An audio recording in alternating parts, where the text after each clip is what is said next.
नमस्कार बंधुरा सखी कुकसे आपनादेर सकलके स्वागत जानिए आज एक सम्पूर्ण निरामिष कुमड़ो छक्का आपनादेर संगे शेयर करब। आपनारा अनेकेई अनेक रकम भावे बानिये थाकेन, तबे आमी किभाबे बानिয়েছি सेटी आज आमी आपनादेर संगे शेयर करब। आपनाराও এইভাবে বানিয়ে নেবেন।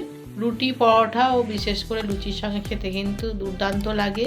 আশা রাখি আমার রেসিপিটা আপনাদের নিশ্চয়ই ভালো লাগবে। ভালো লাগলে একটি লাইক দিয়ে ফুল রেসিপিটি দেখার অনুরোধ রইল। তবে আসুন বন্ধুরা দেখে নিন। এখানে আমি লাল কুমড়ো বেশ ডুমো ডুমো করে কেটে নিয়েছি। আমি 500 মতো কুমড়ো নিয়েছিলাম। আর এখানে একটা বড় সাইজের আলুকেও আমি একটু বড় বড় ডুমো ডুমো করে কেটে ধুয়ে নিয়েছি। তবে আসুন এবার রান্নাটি শুরু করি। তার জন্য আমি একটা কড়াই গরম করে নিয়েছি। এবার পরিমাণ মতো তেল দিয়ে দেব। তেলটা গরম হয়ে গেলে এর মধ্যে আমি কেটে ধুয়ে রাখা আলু আর কুমড়োটা দিয়ে দেব।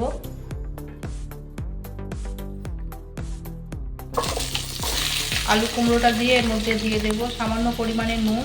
নুনটা দিয়ে বেশ ভালো করে মিশিয়ে নেব।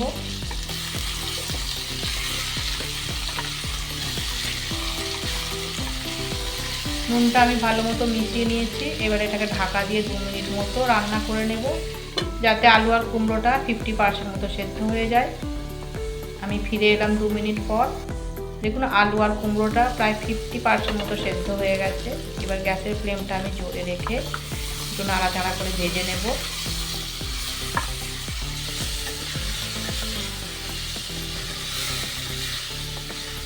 আমি আলু কুমড়োটাও ভেজে নিয়েছি। এবার এগুলোকে আমি একটা প্লেটের মধ্যে তুলে নেব।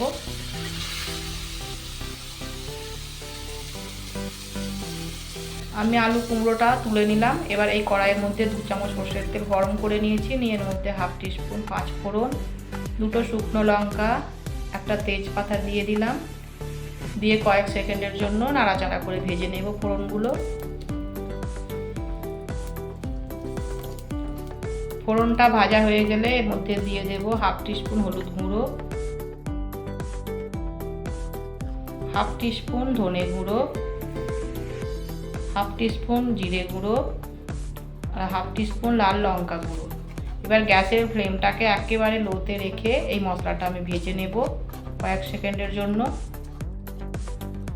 এবার এর মধ্যে দিয়ে দিলাম হাফ চামচ মতো গ্রেট করে রাখা আদা। আদাটাও আমি কয়েক সেকেন্ডের জন্য ভেজে নেব।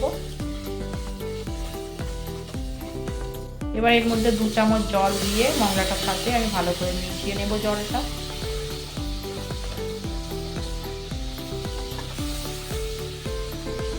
আমি জলটা বেশ ভালো করে মশলার সাথে মিশিয়ে নিয়েছি। এবার এর মধ্যে দিয়ে দেবো ভিজিয়ে রাখা হাফ কাপ কাঁচা ছোলা আর কিছু কেটে রাখা নারকেল। আমি নারকেলটা বেশ ছোট ছোট করে কেটে নিয়েছি। কুমড়োর ছক্কাতে নারকেল পড়লে টেস্টটা কিন্তু খুবই সুস্বাদু লাগে। নারকেল আর ছোলাটা আমি বেশ ভালো করে মশলার সাথে মিশিয়ে নিলাম। নিয়ে এবার এটাকে আমি ঢাকা দিয়ে আবার 1 মিনিট মতো হালকা আঁচে রান্না করে নেব। 1 মিনিট পর ফিরে এলাম। 1 মিনিট ঢেকে রাখার ফলে ছোলাটাও বেশ অনেকটা সেদ্ধ হয়ে গেছে। এবার আমি এর মধ্যে অ্যাড করে দেব ভেজে রাখা আলু আর কুমড়োটা। দিয়ে বেশ ভালো করে আমি আবার 1 মিনিট মতো মিডিয়াম আঁচে নাড়াচাড়া করে কষিয়ে নেব।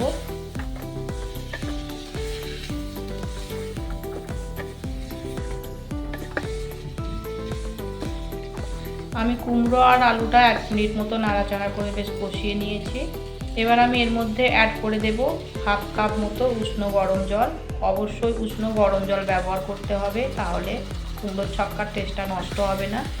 আর দিয়ে দেব পরিমাণ মতো নুন, কেন কি ভাজার সময় নুন দিয়েছিলাম, সেই জন্য আপনারা একটু পরিমাণ মতো নুনটা দিয়ে দেবেন। এবার ভালো করে মিশিয়ে নিলাম। নিয়ে আবার ঢাকা দিয়ে আমি 2 মিনিট মতো রান্না করে নেব। আবার আমি 2 মিনিট পর ফিরে এলাম। এই দেখুন আমার এখানে তৈরি হয়ে গেল কুমড়োর ছক্কা।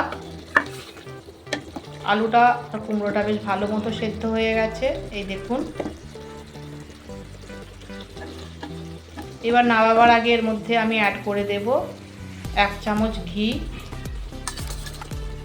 হাফ টিস্পুন মতো গরম মশলা,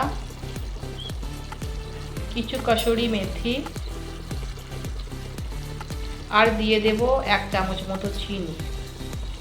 দিয়ে এগুলো সব ভালো করে এবার মিশিয়ে নেব।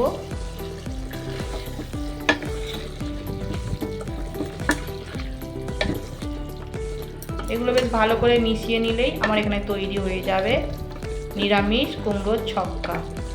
তাহলে বন্ধুরা, আমার এই কুমড়োর ছক্কার রেসিপিটি আপনাদের কেমন লাগলো অবশ্যই একটি কমেন্ট করতে ভুলবেন না। ভালো লাগলে একটি লাইক করবেন, অন্যদেরকে শেয়ার করবেন। আর এই ধরনের নতুন নতুন রেসিপি দেখতে হলে আমার চ্যানেলটিকে সাবস্ক্রাইব করে পাশে থাকা নোটিফিকেশান বাটনটিকে অন করে দেবেন, যাতে নিত্য নতুন রেসিপি আপলোড করলে সবার প্রথম আপনাদের কাছে পৌঁছে যায়। এবার আমি একটা প্লেটের মধ্যে নামিয়ে নেব। আপনারাও খুব সহজে এইভাবে বাড়িতে বানিয়ে নিতে পারেন। রুটি, লুচি ও পরোটার সঙ্গে খেতে কিন্তু দুর্দান্ত লাগে। আবার আপনাদের সঙ্গে দেখা হচ্ছে অন্য আরেকটি নতুন রেসিপির সাথে। ধন্যবাদ।